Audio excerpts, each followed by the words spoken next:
E o Cai na Roda vem com mais uma edição. Nossa convidada de hoje, em descomemoração ao 31 de março de 1964, é Eugênia Augusta Gonzaga. Eugênia é procuradora regional da República e uma das mais combativas procuradoras na questão da ditadura, não, direitos humanos, resgate da nossa história. Nós precisamos ter isso em mente e a Eugênia vai nos ajudar hoje a ter mais clareza sobre esse tema.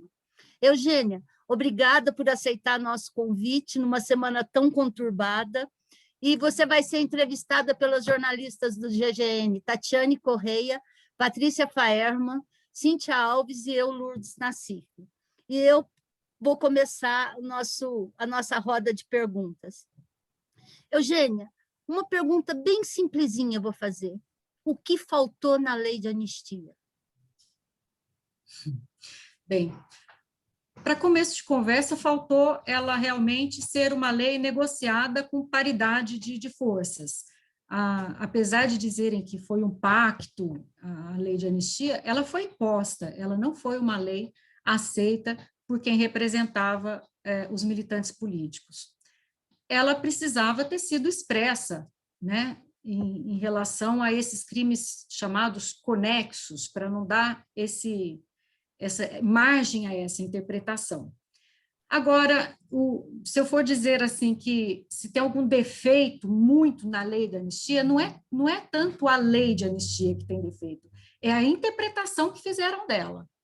Porque o tempo todo eles ficam se batendo nessa palavrinha aí dos conexos para abranger todos os demais crimes, e isso não faz nenhum sentido do ponto de vista técnico-jurídico, foi só realmente do ponto de vista político. Se eles não tivessem dado essa interpretação danosa para a lei de anistia, ela seria excelente, a lei de anistia, não teria problema nenhum.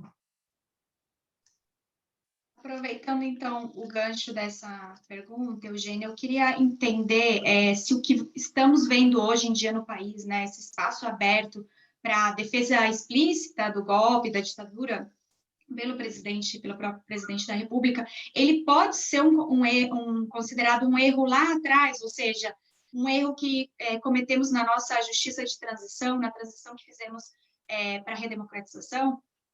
Sim, ainda lançamos agora essa semana o movimento Reinterpreta Já STF, hashtag Reinterpreta Já STF, porque na nossa avaliação de todo mundo que trabalha, né, com justiça de transição, o tratamento que o Brasil deu ao término da ditadura para fazer a transição para a democracia foi um tratamento todo equivocado, baseado no esquecimento, na mentira, na negação, na negativa de informações para os familiares, e isso realmente foi muito danoso. O Brasil nunca admitiu essa história como ela de fato aconteceu, e continua negando, é chocante, né? Nós tivemos uma Constituição brasileira em 88, que fala, né, na anistia, ela admite que o Brasil acabou de passar por uma ruptura. Tivemos a lei de 95, que reconhece como mortas, né, mais de 400 pessoas. Tivemos a Comissão Nacional da Verdade, a lei de anistia que não é a do passado, é a lei que cria a Comissão de Anistia, que é de 2002, que defere indenizações. Tivemos um relatório da Comissão Nacional da Verdade, 2 condenações pela Corte, e a gente ainda tem que ler um ministro, como aconteceu, né, nesse 31 de março, escrevendo que o movimento de 64 é algo que deve ser lembrado e celebrado. Então, é uma negação constante desde aquela época.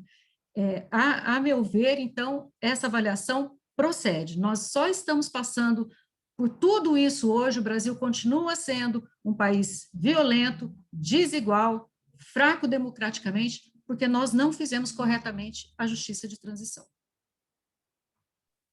Eugênia, aproveitando essa questão trabalho com memória, esquecimento das vítimas, como você tem visto esse avanço das iniciativas justamente em torno da preservação da memória das vítimas da ditadura. Um exemplo disso é o que tem acontecido em Petrópolis, onde eles querem desocupar o casarão da morte para transformá-lo no centro de memória, já que lá foi um dos lugares onde, no Rio de Janeiro, pelo menos 22 pessoas foram vítimas de torturas e tudo quanto é tipo de coisa pelos militares lá na região do Rio. Como você tem visto essas iniciativas? A gente pode ver essas crescendo mesmo que o governo federal mantenha-se negando que foi um golpe militar? Essas iniciativas hoje a gente pode, né, comparar com uma erazinha assim que vai crescendo no muro de pedra, né? Essas iniciativas de memória. O Brasil demorou muito a tomar medidas de memória, Tatiane. A justiça de transição ela é baseada em 3 pilares, né? A justiça, a responsabilização, entrar com ação, essas pessoas têm que ser presas, têm que ser condenadas pelo que elas fizeram. A divulgação da verdade, admitir, contar onde estão os corpos, como é que as pessoas morreram, como é que elas desapareceram. Então, a verdade, o Brasil não abriu arquivos, o Brasil continua negando. E as medidas de memória. Aqui, sim, foi um dos pilares em que o Brasil conseguiu avançar, mas ele fez isso muito tardiamente. A maioria das medidas de memória que eu conheço no Brasil, elas já foram feitas por volta do ano 2000. Um marco no Brasil, eu acho que fez assim uma certa diferença na justiça de transição, foi essa lei de 2002 que criou a comissão de anistia, que era no Ministério da Justiça na época.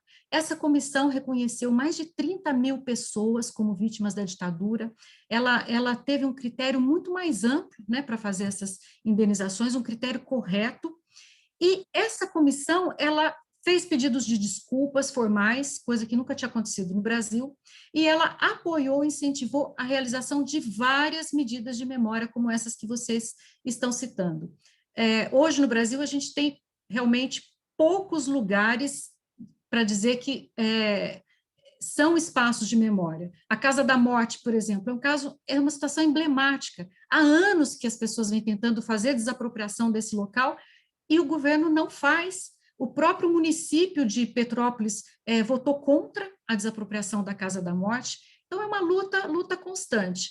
Recentemente, a gente teve aí uma vitória, que foi a transformação da antiga junta militar em São Paulo, da Brigadeiro Luiz Antônio, em espaço de memória. Esse eu acho que vai adiante, porque ficou contemplado, depois a gente pode até falar nisso, na indenização que a Volkswagen pagou pelos atos que ela apoiou da ditadura.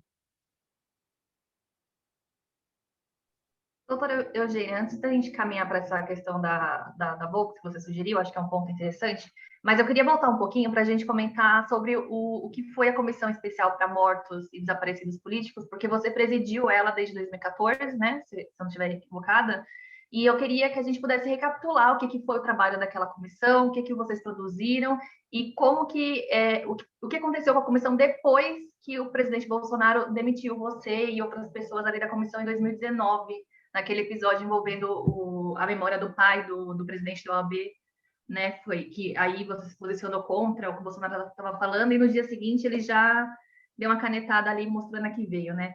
Dá para a gente recapitular um pouquinho o trabalho dessa comissão, doutora? Boa pergunta. É muito importante fazer isso porque as pessoas confundem muito, né? Elas confundem a Comissão da Verdade, a Comissão sobre Mortos, a Anistia. Muita gente fala, né, me fala, você presidiu a Comissão da Verdade. Não, eu não presidi a Comissão da Verdade, foi a Comissão sobre Mortos. Essa comissão foi criada em 95, foi a primeira lei brasileira em que, de algum modo, o governo brasileiro reconhece que houve mortes e prevê algum tipo de reparação para os familiares. Essa reparação era no valor de R$130 mil para cada família que comprovasse que teve o seu ente querido ou morto ou desaparecido. Essa lei já saiu com um anexo reconhecendo, por exemplo, que Fernando Santa Cruz tinha sido vítima da ditadura, já estava desaparecido, porque já tinha provas suficientes para isso. Então, a família teve, enfim, a possibilidade de fazer, por exemplo, um atestado de óbito para vender um bem imóvel que, porventura, tivesse no nome, para a viúva poder casar de novo. Coisas simples, que nem isso essas pessoas tinham direito, tinham condições. E essa lei, então, nesse primeiro momento, ela teve esse efeito benéfico de finalmente reconhecer. Só que, como tudo no pós-ditadura, ela foi negociada linha por linha com os militares. E assim a gente prossegue até hoje. Os militares no Brasil continuam tendo uma atuação política, o que é extremamente equivocado do ponto de vista jurídico. Então, essa lei, como eu disse, ela foi muito, ao ser muito negociada, ela foi muito tímida. Então, ela reconheceu como vítimas, como mortos, apenas aquelas pessoas que se envolveram em movimentos armados, pessoas que militaram mesmo contra a ditadura. Só que as vítimas da ditadura nos outros países, não é assim que se computa, né? No Chile, na Argentina, são milhares de vítimas. Por quê? Porque eles admitem que qualquer pessoa atingida pelos atos de exceção tem o direito de ser indenizada, como aconteceu no Brasil depois, em 2002. Então, a Comissão sobre Mortes, ela ficou cuidando, então, de identificar essas pessoas que atuaram na militância política para dar um atestado de óbito para a família poder dizer que houve a morte e para, eventualmente, para a família que pedisse receber a indenização de R$130 mil. E essa lei prevê também que era necessário empreender esforços para localizar os corpos dos desaparecidos. Essa lei funcionou apenas no primeiro aspecto, que foi pagar a indenização para os familiares. No segundo aspecto, que foi dar um atestado de óbito, ela falhou, porque ela fez um atestado de óbito formal. As famílias recebiam assim, morto nos termos da lei 9.140. E constava assim, data da morte, ignorada, local da morte, ignorado, causa da morte, ignorada. E as famílias, então, se ressentiam muito disso. Ficou assim, né, até depois que eu entrei na comissão e tentei mudar essa realidade. E a terceira parte, que era fazer a busca de corpos, até a minha entrada, foi quase incipiente essa busca, porque essa comissão foi criada, mas foi criada sem nenhuma estrutura. Imagina a dificuldade que é para fazer busca de corpos para uma comissão de pessoas que são praticamente voluntárias, que não recebem, né, para ser membros dessa comissão, e sem estrutura. Ela tinha um funcionário, depois 2, 3, quando eu entrei tinha acho que 3 pessoas lá, e não tinha a menor estrutura para fazer buscas. Bem, então ela acabou ficando desmobilizada a partir dos anos 2000, que as famílias já tinham conseguido o reconhecimento de praticamente todos os pedidos, né? Ela ficou desmobilizada, não efetuou essas buscas, foram pouquíssimas iniciativas, e acontece, então, em 2014, que o governo federal ele faz um acordo com o município de São Paulo e a Unifesp para fazer a identificação da vala de Perus, para trabalhar 1.049 ossadas. E eu trabalhei muito com esse tema, então, por isso eu fui convidada para presidir essa comissão em 2014, e essa minha experiência no Ministério Público e junto aos familiares é que possibilitou que eu conseguisse ir atrás de orçamento, de conseguir emendas parlamentares. Nós constituímos uma equipe de buscas, peritos que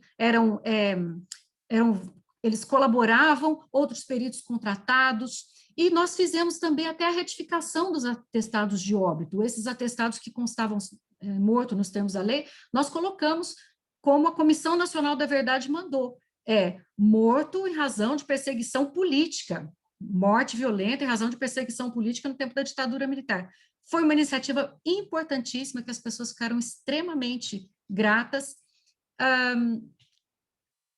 e, obviamente, o nosso foco, né, assim como outras comissões no mundo, o Brasil, vários países têm suas comissões de mortos e desaparecidos, com outros nomes, existe até uma comissão da ONU, Comissão Internacional, né, de Desaparecidos, e o foco todo desse tipo de comissão tem que ser a reparação aos familiares. Até a busca de corpos é uma forma de reparar os familiares, ainda que às vezes você não chegue ao corpo, mas o familiar precisa participar, precisa saber que houve. Então, nós fizemos tudo isso dessa maneira como recomenda, né, o direito humanitário, né, que está além, né, dos direitos humanos, direitos civis. É o direito,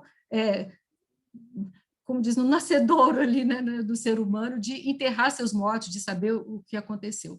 Bem, dentro dessa visão de sempre ter como foco do nosso trabalho as famílias. Quando houve essa ofensa aí do presidente Bolsonaro a uma das famílias dos desaparecidos políticos, não é porque era Fernando Santa Cruz ou outro, né? O meu papel, o papel da comissão, era, claro, que sair em defesa dessa família, como a gente até já fez de outras vezes. A gente tinha já emitido nota em relação a outros temas, então nós nos posicionamos contra aquela afirmação. Depois disso, vocês, né, sabem o que aconteceu, eu fiquei sabendo pelo jornal, né, da minha exoneração, mas eu acho, assim, cumprir o papel. Até teve pessoas na época que falaram: Eugênia, a gente precisa tanto de você lá, você podia aí ter tentado, né, se manter. Eu falei: olha, eu ficaria na comissão durante o governo do presidente Bolsonaro, fiz reuniões com a ministra Damares, com o secretário executivo, é o governo eleito, né? Então, eu estava lá à disposição para trabalhar pelo tema da comissão, procurar mortes e desaparecidos políticos e reparar os familiares.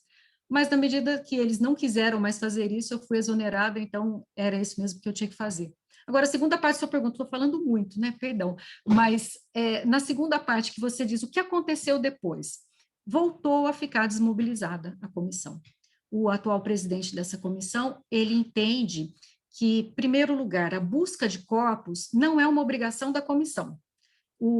Esse presidente atual, ele entende que só poderia ter havido busca de corpos daqueles primeiros familiares que solicitaram indenização e se esse familiar tivesse escrito no seu pedido que também queria a busca do corpo da pessoa, do ente querido.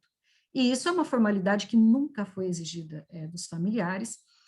Nós sempre consideramos que buscar os corpos, entregar os corpos, é um dever do Estado brasileiro, e a Comissão sobre Mortes, como comissão de Estado, ela tinha esse dever de fazer essa busca, essa entrega dos corpos.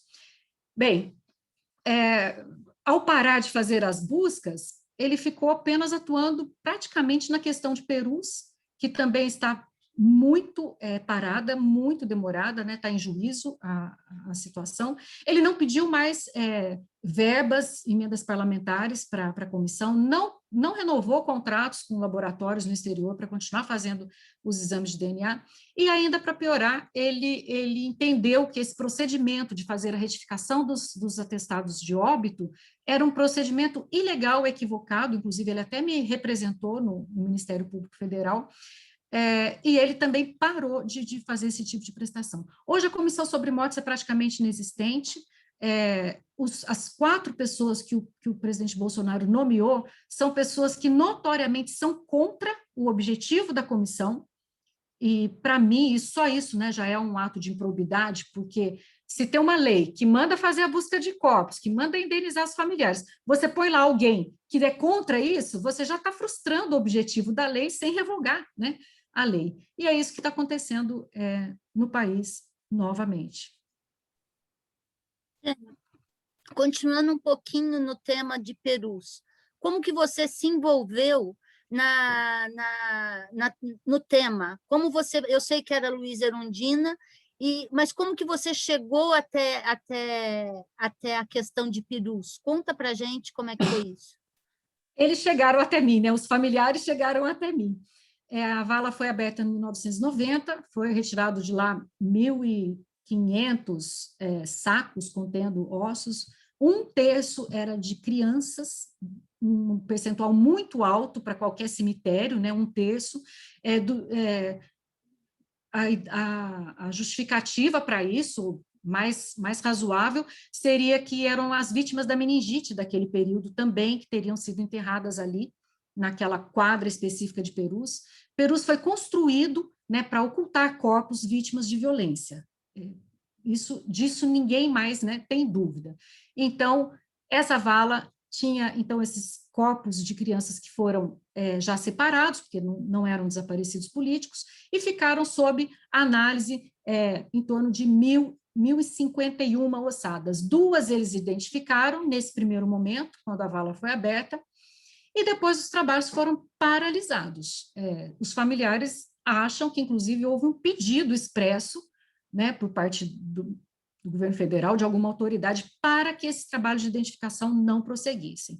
E essas 1.049, né, ossadas ficaram perdidas na Unicamp, tomando enchente, sujeitação do tempo, e os familiares desesperados, né, para poder ver se acontecia alguma coisa. Tinha uma alçada em específico que tinha muita chance de pertencer a Flávio Molina. Então, essa família Molina, nossa, lutava muito, eles são do Rio de Janeiro, eles vinham muito em São Paulo para ver o que se podia fazer, até que chega em 99, eles, então, desesperados, eles vêm ao Ministério Público Federal para pedir para que houvesse algum tipo de atuação. Eles fizeram um pedido parecido no via Tortura Nunca Mais no Rio de Janeiro, e aqui em São Paulo foi via comissão de familiares, que vieram ao Ministério Público. Na época, eu não atuava nessa área, eles encontraram o meu colega que me antecedeu nesse trabalho, que é o Marlon Weichert, e ele ficou trabalhando nesse tema, ele conseguiu trazer as ossadas da Unicamp para São Paulo, para ficar aqui sob a guarda do Dr. Daniel Munhoz, da USP, e quando eu entrei nesse tema, então, já foi no ano de 2002, então, eu já peguei essa situação posta, né, que aguardava-se exame de DNA e também esses trabalhos de identificação, coisa que a gente não conseguiu fazer, né? Eu entrei, atuei, consegui 2 exames de DNA que acabaram dando certo, por razões muito específicas.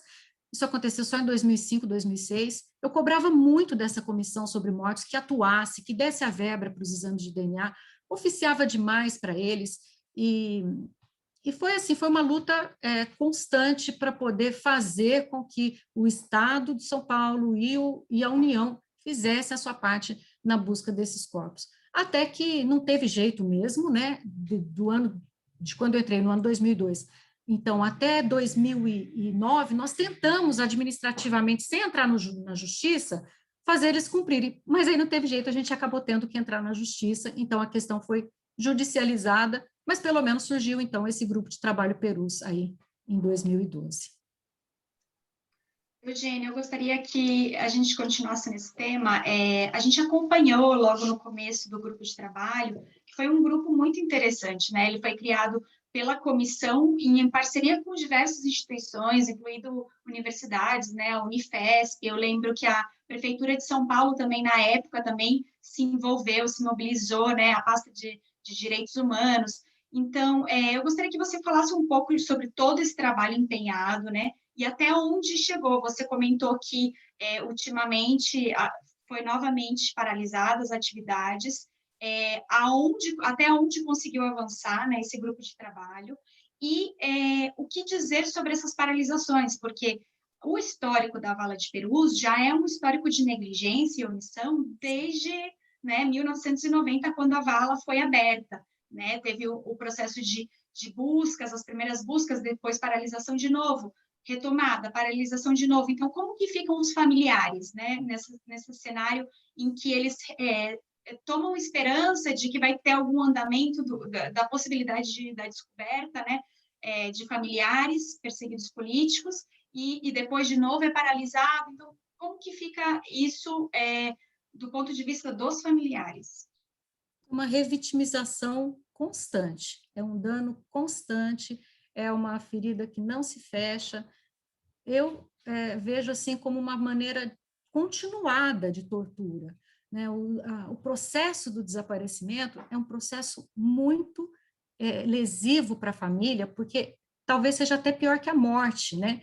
Porque na morte você sabe o que aconteceu, você pode fazer o luto. No desaparecimento fica aquela esperança de talvez ainda encontrar, né? Muitas dessas mães que já faleceram tinham ainda esperança de encontrar seus filhos, mas quando veio a lei que admitiram que sim, que eles estavam mortos, elas então queriam corpo, queriam fazer o enterro. Teve família que era budista, a família ficava com uma vela acesa, esperando para fazer, né, o luto. Então, assim, são histórias muito, muito tristes, e o poder público foi vexatória, né, a atuação. Você mesmo disse, né, houve essa paralisação na Unicamp, depois o trabalho com esse professor da USP também deixou muito a desejar.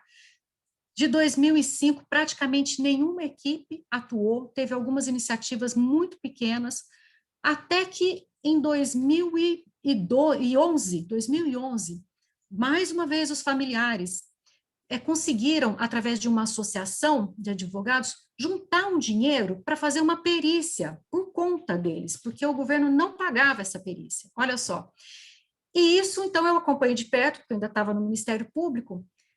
Vieram peritos da Argentina, pagos pelos familiares, mas nós conseguimos autorização para fazer essa análise, nós fizemos uma análise por amostragem, não foi nenhuma análise de todos os ossos, e o que nós descobrimos era que aquelas análises feitas pela Unicamp, por aquelas fichas que haviam nos autos, não correspondiam à realidade daquelas ossadas. O trabalho tinha que começar do zero.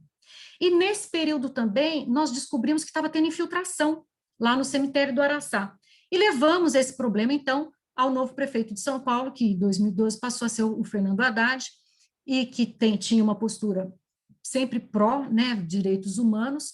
Então, ele toma essa iniciativa de chamar o governo federal, que, né, era parceiro também, e de chamar a Unifesp, que é uma entidade federal, para falar, olha, essas ossadas humanas estão aqui comigo, eu quero identificar, eu quero resolver esse problema. Então, partiu do município de São Paulo, essa iniciativa dele foi acolhida pelo governo federal, e quando eles já tinham montado esse tripé, essa construção, é que eles me convidaram para presidir a comissão, em razão dessa experiência anterior, e que, então, a comissão ficaria coordenando os trabalhos, mas era uma coordenação apenas administrativa, não havia nenhuma hierarquia entre esses três entes, e funcionou realmente no começo, funcionou muito bem, tinha peritos oficiais que faziam revezamento, tinha equipes do exterior do Peru e da Argentina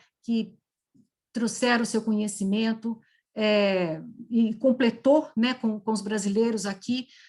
Foi feito um protocolo pela primeira vez, né, de identificação de ossadas humanas, isso já foi uma contribuição imensa. E foi uma identificação, como eu já disse aqui, feita do ponto de vista humanitário, da dignidade humana. Então, não foi uma identificação em que, por exemplo, abria assim vamos dizer, um daqueles sacos e, por exemplo, tirava um osso e falava assim, de criança, e já descartava. Não, como as antropólogas, né, usam uma palavra muito interessante. O primeiro trabalho foi devolver a dignidade para aqueles ossos, né?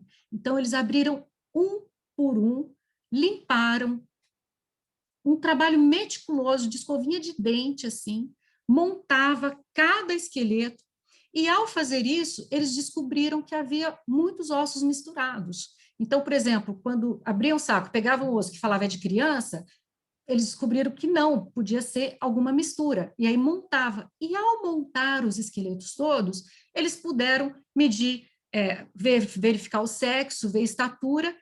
E aí, quando foi colher o exame de DNA, 2 anos depois, escolheram já aquelas ossadas que tinham mais compatibilidade com os desaparecidos políticos. E aí foi assim que já no primeiro ano de realização de DNA, no ano de 2018, já houve, então, 2 identificações. Parece um número pequeno, mas é quase assim, uma agulha no palheiro, de verdade, né? Naquele ano, foram as únicas identificações na América Latina inteira. Que é um trabalho, né, muito, muito complicado, e a gente chegou a esse resultado positivo graças a essa metodologia utilizada no Grupo Perus, que, infelizmente, acabou sendo paralisada. Essa questão hoje ela está sendo acompanhada pelo Gabinete de Conciliação da Justiça Federal. Como eu disse, lá atrás, né, em 2009, nós entramos com a ação. Então, quando o governo e esses outros entes fizeram o Grupo de Trabalho Perus, isso foi para a área de conciliação da Justiça Federal, porque se achou que ia, né, chegar ao fim dos trabalhos. E, infelizmente, né, não chegou ao fim dos trabalhos, a gente não sabe de mais nenhum resultado desses exames de DNA. Quando eu saí, tinha lá em torno de 300 ossadas com exame sendo feito, ninguém comunicou se teve identificação, se não teve. Eu acho que é possível que tenha havido novas identificações, e eles estão, mais uma vez, né, frustrando esse direito das famílias. Falando em frustrar direitos, doutora, eu vou avançar um pouquinho, vou trazer a questão da Volks, mas eu vou contar, eu acho que a gente podia discutir um pouquinho essa decisão que o Tribunal Regional Federal da Terceira Região tomou, tem cerca de 15 dias, aliás, no dia 13 de março, a sexta turma, por unanimidade, revogou uma sentença de primeira instância, eu acho, né? Que obrigava a União a indenizar um dos trabalhadores da Volkswagen, o Antônio Torini, que era um ferramenteiro que já tinha conseguido o direito, então, na justiça a família, né, de receber indenização por ter sido morto e torturado na ditadura. A Comissão da Anistia já tinha se manifestado a favor da indenização da família, e agora vem o TRF3 derrubando essa sentença a favor da indenização, com o argumento de que o trabalhador, no caso, era um militante do Partido Comunista, e quando ele saiu às ruas para combater a ditadura, ele sabia que estava sujeito à Lei de Segurança Nacional, portanto, ele estava ciente de que ele seria punido de acordo com a lei da época, então não merecia indenização. Essa sentença, doutora, o que a gente pode falar sobre isso? Isso atrapalha, de certa forma, esse trabalho de justiça de transição, que você falou que um dos pilares era a reparação das famílias? É uma coisa inédita? Isso acontece muito na justiça, esse tipo de derrubada de sentença a favor das indenizações? Como que a gente pode ver essa questão? Não, é um fenômeno que nós estamos vendo agora. Como eu disse, a justiça de transição, essas medidas todas de reparação ficaram muito fortes nos anos 2000, até 2012, 2014, que veio a Comissão Nacional da Verdade, proliferaram essas iniciativas, as ações de responsabilização, nós começamos nessa época também. Então, assim, várias iniciativas pipocaram, né, no país todo e culminaram com a Comissão Nacional da Verdade. Eu penso que isso trouxe a necessidade desses amantes, né, da ditadura, do governo autoritário, de não mais ficarem naquela luta pelo esquecimento, mas agora mudar a narrativa, né? Então, a gente entrou na negação de tudo aquilo que tinha sido construído nesses anos, né? Explicando que havia sido ditadura, lembrando, indenizando. Então, essas pessoas saíram da concha, né? E se permitiram sair, e elas estão se permitindo cada vez mais. A defesa dos direitos humanos, ela floresceu, né, na segunda metade do século XX, e acho que muita gente não gostou disso, né? Mas as pessoas tomavam mais cuidado, né, antes de proferir, por exemplo, uma decisão notoriamente contrária aos direitos humanos, autoritária dessa maneira. E eu acho que a partir de 2010, 2012, com essa negação, né, ostensiva, com essa necessidade de se recontar essa história, eu acho que muitas pessoas acabaram se encorajando, né, para passar a aplicar nos seus trabalhos esse tipo de visão. Esse desembargador é o desembargador Johnson, eu conheço, né, muito bem, muito técnico em vários assuntos, mas assim, ele não esconde realmente essas suas posições, né? Já fiz vários julgados com ele, conheço quem trabalha diretamente com ele, mas, de qualquer modo, quando eu li essa decisão, assim, eu achei inacreditável, inclusive do ponto de vista técnico, né? Porque quando a gente está falando de resistência, nós estamos falando, e a gente tem que analisar, né? Resistência a quê? Qual é a resistência que está sendo feita? A um governo ilegítimo, não tem nenhuma dúvida no Brasil que foi um golpe. Ontem, essa semana, aí nessa carta da ordem do dia, o ministro Braga, ele reconhece que as pessoas foram à rua e pediram por essa ruptura, né? Então, ninguém nega que foi realmente um ato ilegítimo e quem estava lutando contra esse ato estava defendendo a Constituição brasileira, estava defendendo aquele governo que foi deposto. Então, eles estavam no exercício legítimo de atuação, de militância política. Obviamente que se algum cometesse algum ato ilícito, responderia como responderam, né? A maioria dessas pessoas acabou sendo presa, quando não desapareceram. Mas dizer que essa pessoa já sabia o que ia acontecer, é quase que dizer para você, não, você entrou no avião, se o avião sofreu um acidente com você, você se colocou na situação de sofrer um acidente no avião, a culpa é sua. Foi praticamente isso que ele escreveu. E de técnico isso não tem nada, foi uma decepção absurda. Eugênia, Desculpa, não pode fazer. posso fazer? Eugênia, na questão do período da comissão, como que Araguaia entrou no radar? Então, assim, houve um direcionamento para os trabalhos de resgate no Araguaia? Araguaia, né, excelente colocação, nunca, vamos dizer, saiu do radar, no caso, né, dos familiares. Eu vou até permitir aqui retornar um pouquinho no tempo. Não tinha como não tratar de Araguaia, a comissão. Só que não deixaram a comissão trabalhar com Araguaia. É uma história aí interessante. Imagina assim, você tem o seu filho que tinha 19 anos, 20 anos, falou, mãe, eu vou lutar por um mundo melhor, eu vou embora, e você não pode saber onde eu estou. Te mandou lá um cartão de Natal, sabe-se lá de onde, e aí acaba a ditadura, 79, ninguém sabe onde essa pessoa estava, e ninguém fala, ninguém viu. Só que teve algumas pessoas que voltaram de lá e que então abriram que havia uma guerrilha instalada na área rural. Esses familiares se reuniram já no ano de 1980 e fizeram uma caravana até o Araguaia, chegaram lá de barco, foram recebidos com palmas pelas pessoas em Marabá, e só então que eles tiveram certeza que não tinha sobrado ninguém, que todos os militantes políticos, 67, tinham sido executados e os corpos não haviam sido entregues. Desde então, essas pessoas lutam para recuperar esses corpos. Então, já no início dos anos 80, eles começaram a fazer as primeiras expedições ao Araguaia, com o apoio do deputado Greenhalgh, na época, com o apoio dessa equipe argentina. Essa equipe argentina sempre foi muito importante nessa história. Conseguiram encontrar ossadas com apoio de camponeses, com apoio de índios que conheciam bem o local, mas sempre com muita dificuldade. O exército nunca saiu de Marabá, nunca saiu. Nunca deixou de mostrar para as pessoas que não era para se tocar naquele assunto. Sempre foi um assunto tabu na própria cidade de Marabá, Xambioá e outras. Eles trouxeram essas ossadas para Brasília para poder fazer exames de DNA, e essas ossadas estão lá até hoje. Até hoje.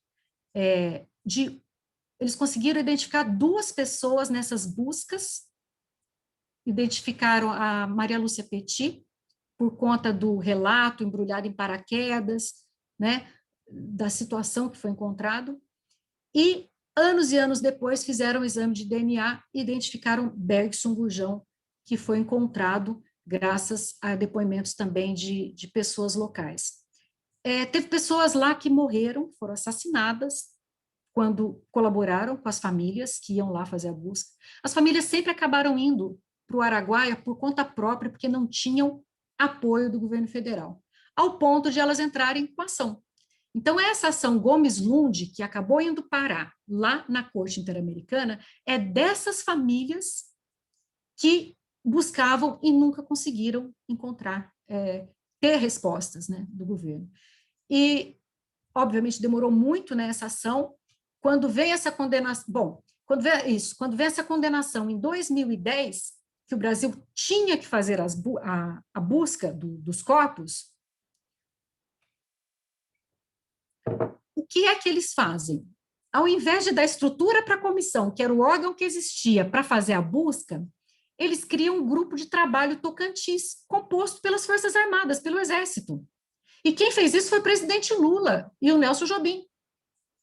Porque, assim, né, inocentemente, né? Não, eles é que sabem o que pode fazer. Nunca abriram uma linha. Eles passaram a fazer buscas caríssimas lá no Araguaia, com radar de solo, com, apoio, ventilador, com umidificador e tudo, gastaram, acho que uns 3 milhões ou mais na época, para não encontrar corpos, trouxeram outras ossadas, que estão até hoje armazenadas em Brasília, uma parte fez exame de DNA, não conseguiram nada, esse é outro capítulo também.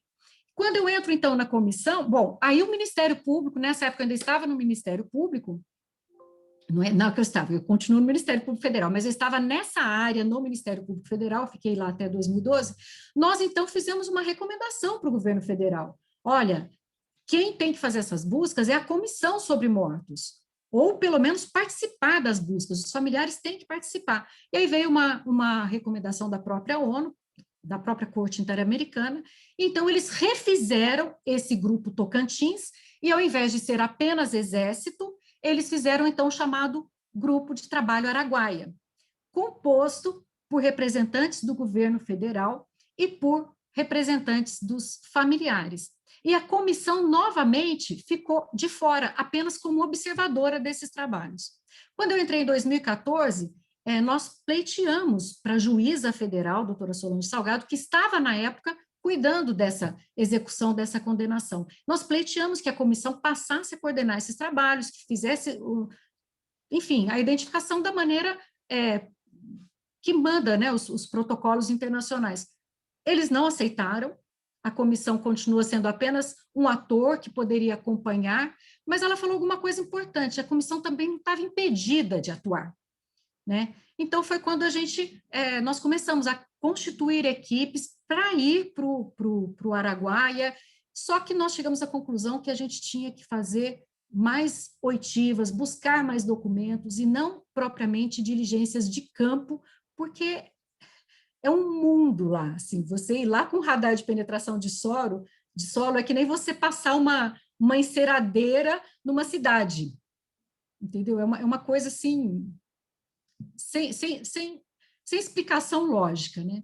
E, obviamente, então, quando nós saímos, a gente estava nessa transição para tentar tirar essas buscas do protagonismo das Forças Armadas para exercer esse protagonismo, e nós fomos impedidos. Mas, na verdade, essa busca no Araguaia, assim, a comissão sempre foi alijada de atuar lá. O Araguaia é um ponto de honra. O Araguaia é um ponto de honra. Quando a gente vai para lá, o Exército dá apoio, eles levam água, levam tudo, mas ninguém fala uma linha, ninguém colabora em nada.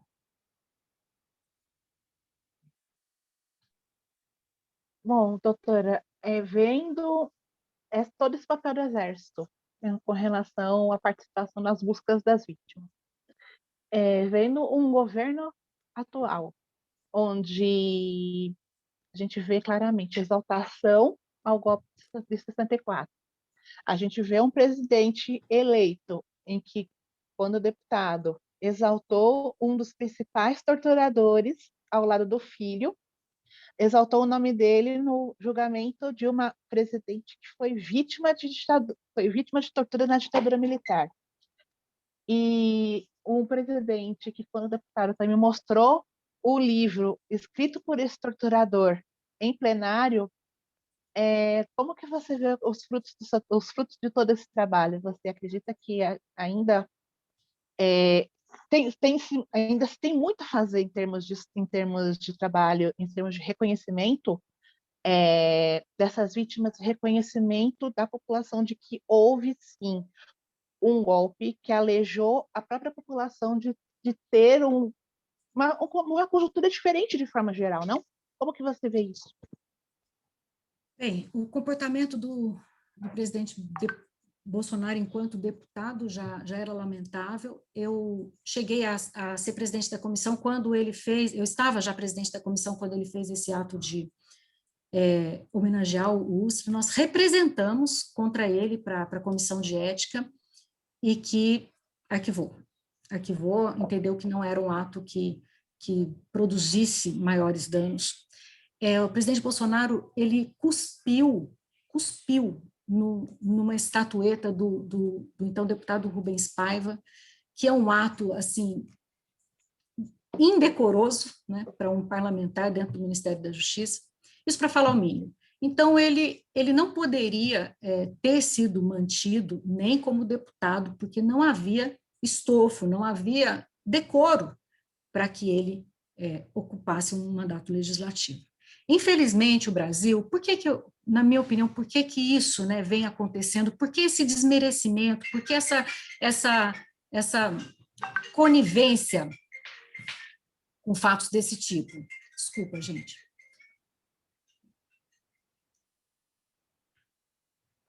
Quando, a gente já comentou, né, quando acabou a ditadura, a atuação das Forças Armadas foi no sentido de promover o esquecimento. Mas não só, assim, quando acabou, durante a própria ditadura, havia toda uma maquiagem, né? A imprensa ainda era a favor, ela colaborava com a ditadura, ela ajudava. A Folha de São Paulo, por exemplo, estou repetindo coisas que estão no livro, né, na Comissão Nacional da Verdade, ajudava a manter a... Gente,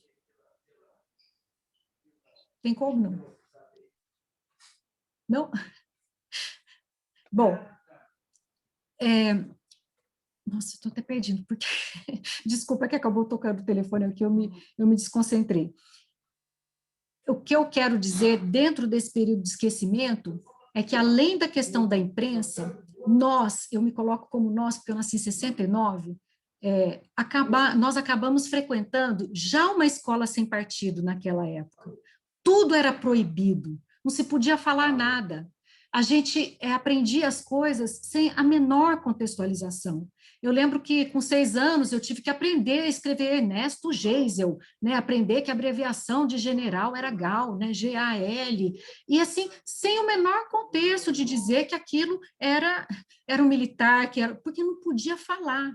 E as pessoas também não acreditavam na ilegalidade daquilo. Eu volto a dar meu exemplo, que eu acho que é de grande parte da população. Eu cresci numa cidade muito pequena do interior, meus pais são pessoas que não frequentaram, né, universidade, eles acreditavam no que saía na Hora do Brasil. Eles acreditavam naquelas notícias em que saía que, por exemplo, o governo matou 3 terroristas, né, porque era o modus operandi da ditadura, eles perseguiam as pessoas, prendiam, torturavam até tirar o máximo possível de informação. Quando essa pessoa já estava praticamente morta, ou então já morta, eles colocavam na rua numa cena e montavam, tipo um tiroteio. Num desses tiroteios montados, houve até a morte aí de uma pessoa que não tinha nada a ver, que eles quiseram jogar na conta também dos ditos, né, terroristas. Então, não é que eu estou, assim, defendendo, né, dizer que, por exemplo, essas pessoas que resistiram nunca cometeram nenhum ilícito, mas eles cometeram na resistência e também não tinha a menor proporção a resposta que eles receberam, né? E só que era tudo mentira. A ditadura mentiu tanto que ela mentiu até sobre a data que ela começou, né? Ela começou mesmo no dia 1º de abril, e para que não dissessem nunca que era Dia da Mentira, eles marcaram como 31 de março, só porque era uma data mais bonita, né? Para colocar nas avenidas, colocar nos viadutos, nas escolas. E então, essa é a realidade da maioria da população brasileira, de não saber, de ignorância completa. E mais, quando você vê que o governo matou terrorista, que estava no tiroteio e tudo, existe até essa sensação de segurança. Nossa, estou sendo aqui cuidado. Porque realmente, gente, o desconhecimento era muito grande, né? Eu mesma, quando eu entrei na procuradoria, obviamente que estudei tudo isso, mas só quando eu cheguei perto mesmo desse assunto é que eu fui ver assim, o tamanho do engodo, do absurdo que acontecia. Então, essa geração hoje que passa por essa negação, eu penso que é essa geração que realmente foi muito enganada. Foi muita mentira. E uma mentira dita muitas vezes, né? Dizem, né? Ela acaba, né, se tornando uma verdade. Então, é muito difícil hoje a gente combater essa ideia na população de falsa segurança, de seriedade da ditadura, é uma imagem totalmente falsa, e é por isso que a gente trabalha tanto pelas medidas de memória, para poder divulgar o máximo possível, sempre vamos falar nesse tema, como eu disse aqui, é aquela era ali crescendo no muro de pedra, ainda que hoje o sistema não seja nada favorável a isso, tem que continuar fazendo coisas desse tipo para que as pessoas saibam, para que as pessoas conheçam. Eugênia, estamos há 56 anos, né, desde que começou a ditadura, tendo que explicar que a ditadura realmente ocorreu. Eu queria que você falasse um pouquinho sobre o papel da justiça internacional também no reconhecimento, né, dos mortos e desaparecidos no Brasil. Como você mencionou, o caso de Araguaia foi levado, então, na Corte Interamericana. Eu gostaria que você falasse um pouco sobre isso, né? O Brasil ele foi condenado, né, então, na Corte Interamericana de Direitos Humanos. Eu gostaria que você falasse qual que foi o impacto disso e que isso deveria refletir nas demais decisões judiciais para não ocorrer o que aconteceu recentemente, como a Cíntia mencionou, da decisão que ignora situações aí que vão até contrárias a decisões de cortes internacionais. Por que ainda existe brecha nesse tema, né? Por que ainda existem travas judiciais para responsabilização? Explica para a gente um pouco esse cenário internacional, judicial, perdão. Eu acredito, né? Eu entendo que a gente deve colocar essa responsabilidade no Supremo Tribunal Federal. O Brasil, em primeiro lugar, não precisava chegar tão longe até ser condenado por uma corte interamericana. A gente sabe, pela Corte Interamericana, a gente sabe que esses processos são muito lentos, são muito demorados. Primeiro passa pela Comissão de Direitos Humanos, o país já recebe recomendações, já recebe relatórios. Tudo isso o Brasil passou antes de chegar nessa situação tão delicada a ponto de receber uma condenação. E impressionante, né? Nessa época, eu acho que a única instituição que tomou essa decisão como algo institucional a ser cumprido foi o Ministério Público Federal. Eu explico. Até 2010, nós éramos muito poucos os procuradores e procuradoras que entendíamos que não havia prescrição para esses crimes, que cabia medidas de responsabilização civil, ainda que não coubesse, por exemplo, medida criminal, as reparações civis não estariam prescritas, não foram anistiadas, a perda de patente era possível, nós entramos com ações desse tipo antes de 2010, mas éramos muito poucos, porque não era um tema que era pacificado dentro do Ministério Público. E eu quero aqui dar meu testemunho, que não era pacificado, não era por conta dessa politização, dessa polarização que existe hoje. Não era pacificado porque realmente é uma questão jurídica muito difícil. Você defender que no Brasil, por exemplo, não vai se aplicar prescrição para esses crimes com base numa norma internacional que vem do costume internacional. Então, no costume de guerra, que vem das leis de guerra. Então, é muito difícil, realmente, da gente que teve essa formação jurídica sempre muito estreita, voltada para a legislação escrita, principalmente no campo penal. Também nós nunca trabalhamos muito com decisões internacionais, isso é uma coisa relativamente nova, né? Então, juridicamente, até se justificava, então, ter essa divergência no Ministério Público Federal. Porém, quando saiu a decisão da Corte, houve um alinhamento na instituição, no sentido de que, sim, nós iríamos investigar e iríamos entrar com as ações que fossem necessárias. Tanto é que foram instaurados mais de 100 inquéritos em todo o país, vários procuradores, né? Esses inquéritos só não foram mais adiante por conta do tempo. As testemunhas praticamente já morreram todos, a constituição de prova é muito difícil.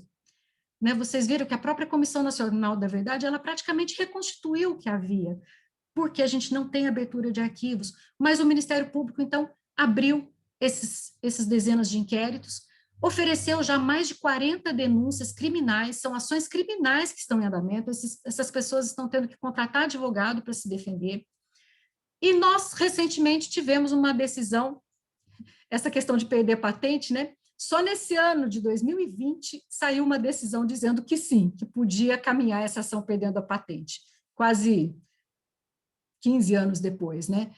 E então, eu acho, assim, pelo menos o Ministério Público Federal, a partir de 2010, mudou, mas o Poder Judiciário não. O Poder Judiciário enfrentou esse tema por via de uma ação direta de inconstitucionalidade proposta pela OAB, mas ele já estava enfrentando esse tema nas primeiras instâncias nas nossas ações.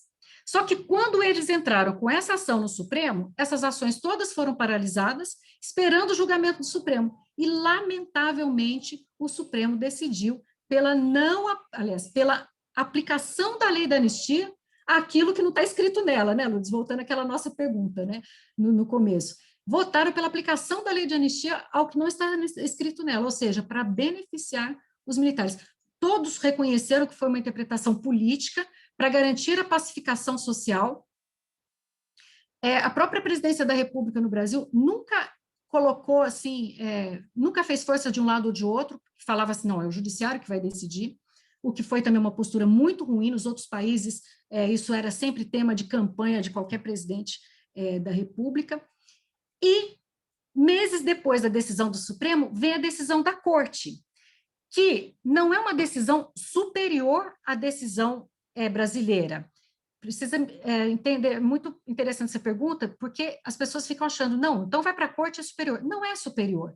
Só que o Brasil, democraticamente, quando ele assinou a Constituição, ele falou, em matéria de direitos humanos, eu vou me submeter às decisões das cortes internacionais.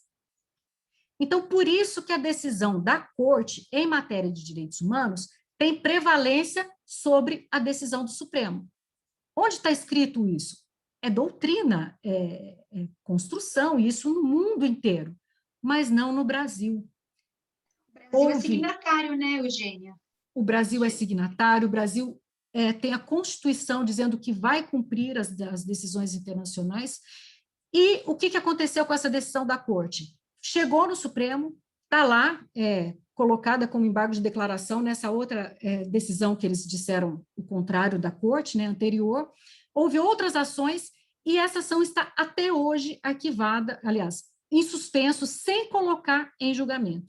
Eu mesma fui falar, na época, com o presidente do Supremo, para pôr em pauta, ele falou, não, tem que falar com o relator, era o ministro Lewandowski. Fomos falar com o relator, o ministro Fux, estava bem naquela coisa do impeachment, né? Ele, olha, não é um momento político, essa ação é muito delicada, não sei o que, não sei o que.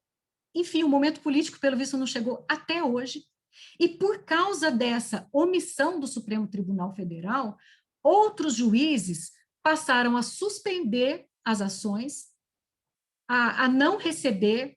Então, nessas 40 ações, eu acho que, assim, em andamento, produzindo provas, a gente não chega nem a 5 no Brasil inteiro, por conta dessa postura. E é por isso, então, que o Movimento Vozes do Silêncio lançou nessa semana o Reinterpreta Já, STF, porque essa posição dele é que tem impedido tudo, e o Brasil, nesse assunto também, está agindo mal com a comunidade internacional.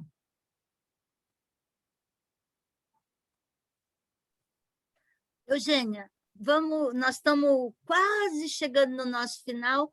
Eu queria que você desse um panorama do que é o movimento Vozes do Silêncio, porque a pandemia brecou um ato que era extremamente simbólico e forte, que não se pode mais juntar, desde o ano passado não consegue. Explica para a gente o que é o movimento Vozes do Silêncio, de quem forma esse grupo.